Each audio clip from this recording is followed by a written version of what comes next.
আসসালামু আলাইকুম প্রিয় শিক্ষার্থীরা, কেমন আছো সকলে? আশা করি সকলেই ভালো আছো। আজকে আমি তোমাদের চতুর্থ শ্রেণীর প্রাথমিক বিজ্ঞান প্রশ্ন নিয়ে আলোচনা করব, যেখান থেকে তোমাদের বার্ষিক পরীক্ষায় প্রায় অনেকগুলো কমন পড়বে। দেখো, তোমাদের পূর্ণমান থাকবে হচ্ছে 100 এবং সময় পাবে হচ্ছে 2 ঘন্টা 30 মিনিট। 1 নং প্রশ্ন হচ্ছে 10টি বহু নির্বাচনী প্রশ্ন থাকবে, প্রত্যেকটি প্রশ্নের মান 1 করে। এখানে তোমাদের 10 নাম্বার থাকবে। দেখো, 1 নম্বর প্রশ্ন হচ্ছে শরীরের ক্ষয়পূরণের জন্য নিচের কোনটির প্রয়োজন? দাঁত ব্রাশ করা, পর্যাপ্ত ঘুম, গোসল করা, ব্যায়াম করা। পর্যাপ্ত ঘুম, এটার উত্তর হচ্ছে পর্যাপ্ত ঘুম। তাহলে শরীরের ক্ষয়পূরণের জন্য নিচের কোনটি প্রয়োজন? পর্যাপ্ত ঘুম প্রয়োজন। তারপরের প্রশ্ন হচ্ছে সৌরজগৎ কোনটির অন্তর্ভুক্ত? কাল, পুরুষ, নক্ষত্রমণ্ডল, ছায়াপথ, মহাদেশ।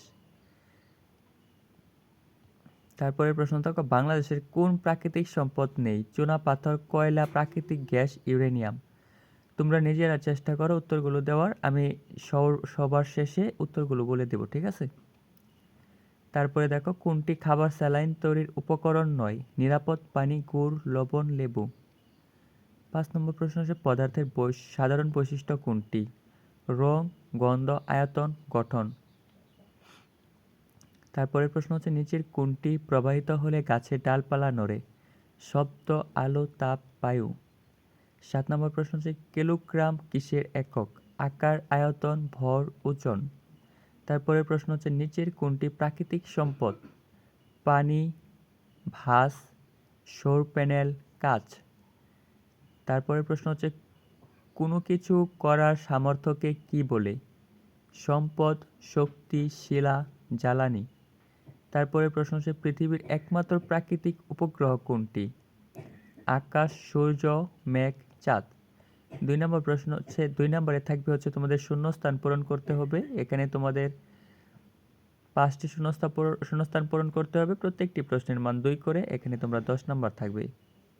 শূন্যস্থানটি দেখো তোমাদের বইয়ের কোন অধ্যায় থেকে আসছে, তারপরে সেখান থেকে উত্তরগুলো বের করার চেষ্টা করো। 3 নম্বর প্রশ্ন হচ্ছে সত্য হলে স এবং অসত্য হলে অ লেখো। দেখো 3 নম্বর প্রশ্নগুলো বাগান করা শখের কাজ, এটা হচ্ছে সত্য। তারপরে প্রশ্ন হচ্ছে খাবার স্যালাইন বাজারে কিনতে পাওয়া যায়, এটাও সত্য হলে এটাও স লিখবা। বাতাস দৃশ্যমান পদার্থ। দেখো বাতাস দৃশ্যমান, বাতাস কি দেখা যায়? এটা হচ্ছে বাতাস দেখা যায় না, তাহলে বাতাস হচ্ছে অদৃশ্যমান পদার্থ, তাহলে এটার উত্তর হবে অশুদ্ধ, অ। প্রাকৃতিক সম্পদকে 3 ভাগে ভাগ করা যায়। প্রাকৃতিক সম্পদকে 3 ভাগে ভাগ করা যায়, এটা শুদ্ধ, স। তারপর হচ্ছে মিল্কি ওয়ে দেখতে লাকার।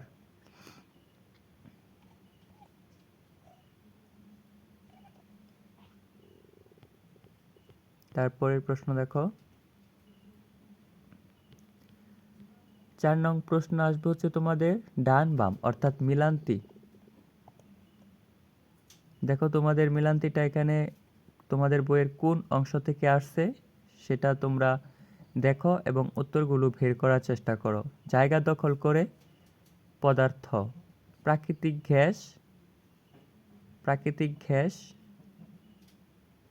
জীবাশ্ম জ্বালানি। প্রাকৃতিক গ্যাস হচ্ছে জীবাশ্ম জ্বালানি, খ হবে 5 নাম্বার সাথে মিলছে। সুস্থ থাকতে প্রয়োজন 1 নাম্বার সুষম খাদ্য। সৌরজগতের গ্রহ হচ্ছে পৃথিবী। সৌরজগতের গ্রহ হচ্ছে পৃথিবী, ঠিক আছে?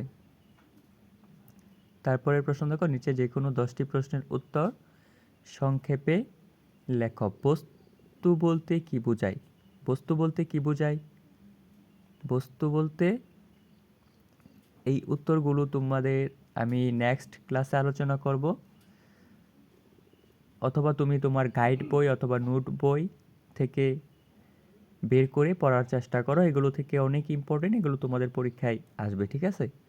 সৌরশক্তি কী কাজে ব্যবহার করা যায়? তারপরে প্রশ্ন হচ্ছে পানি বিশুদ্ধ বা নিরাপদ করার 3টি উপায় লেখো।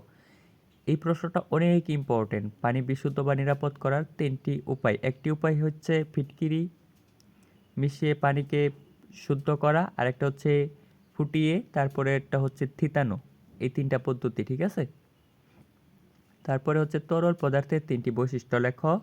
নিয়মিত শরীরচর্চায় 3টি উপকারিতা লিখো। অর্ধেক পানিপূর্ণ গ্লাসে পাথরের টুকরা ফেললে কি করবে?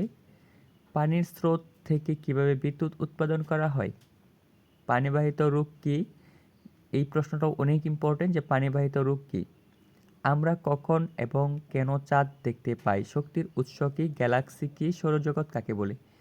এগুলো মূলত তোমাদের সাজেশন প্রশ্ন। এগুলো তোমাদের বার্ষিক পরীক্ষায় হুবহু কখনোই কমন পড়বে না। এখান থেকে অনেকগুলো কমন পড়তে পারে। ঠিক আছে? তারপরের প্রশ্নগুলো দেখো। নিচের যে কোনো 4টি প্রশ্নের উত্তরপত্রে লেখো। এখানে তোমাদের মোট হচ্ছে 8টি প্রশ্ন থাকবে।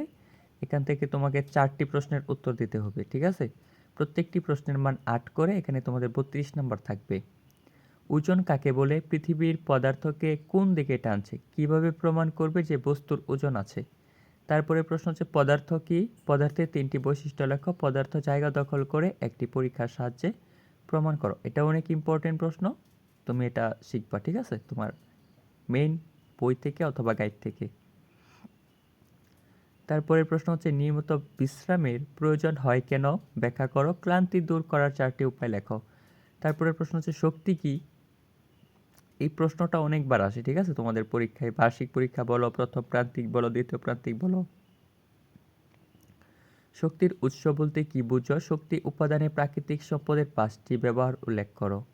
নক্ষত্রমণ্ডল কি? চাঁদের 4টি বৈশিষ্ট্য লেখো। চাঁদ কতদিন পর তার পূর্বের অবস্থায় ফিরে যায়?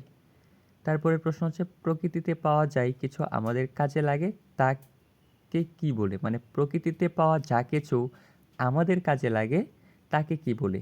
এগুলো কত প্রকার, কি কি? প্রত্যেকের 2টি করে উদাহরণ দাও। এই ছিল তোমাদের বার্ষিক পরীক্ষার জন্য আয়োজিত SM স্কুল কর্তৃক আয়োজিত বিজ্ঞান প্রশ্ন। ঠিক আছে? ইনশাআল্লাহ নেক্সট ক্লাসে আমি হচ্ছে তোমাদের অন্যান্য প্রশ্নগুলো নিয়ে আলোচনা করব। সে পর্যন্ত সাথেই থাকো। ঠিক আছে?